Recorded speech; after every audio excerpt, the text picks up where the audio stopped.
Publication des rapports de contrôle. Abdou Mbow critique l'approche du gouvernement. Auditeurs yu Mouhalim Info. Honorable député Abdou Mbow moom day nee na pouvoir bu yees bi nekk ci bopp réewum Sénégal fi mu ne li leen war daal mooy ñu liggéey au lieu ñu nekk fii bëgg a sonal sénégalais yi sonal askan wi ci waxi rapport nañu liggéey loolu mooy li leen war. wax ji bari na lool ay waxi rapport ak yu ni mel loolu taxul ñu teg leen fi liggéey lañ leen fi tegee kon nañu liggéey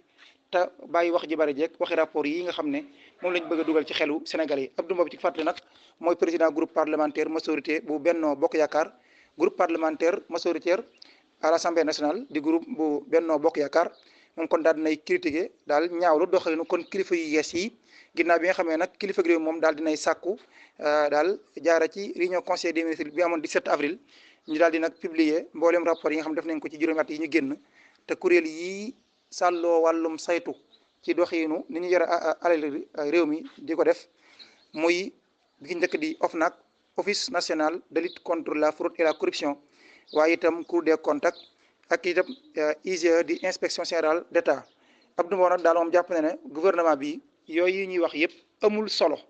la leen war daal mooy nañu nekk ci la war te mooy ñu liggéey sénégalais yi ñu ngi leen di xaar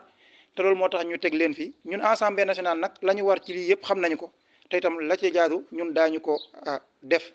nee na daal li mu leen di woo ñoom ku kilifa yees yi mooy ñu teg ay mbir yu leer naññi yoo xam ne daal day wane ne ñoom fas nañu yéene kat soppi lenn ki jafe-jafe yi sénégalais yi dund ba tax ñu indi leen jàpp ne ñoom ñoo ci tane kon nag nañu liggéey te bàyyi wax ji bari ji ay waxi rapport ak yu ni mel amaluñu benn solo liggéey mooy li am solo kaddu la yu honorable député président Abdou Mbow yëkkati ci rajo Futurs Médias RFM Mouhalim Info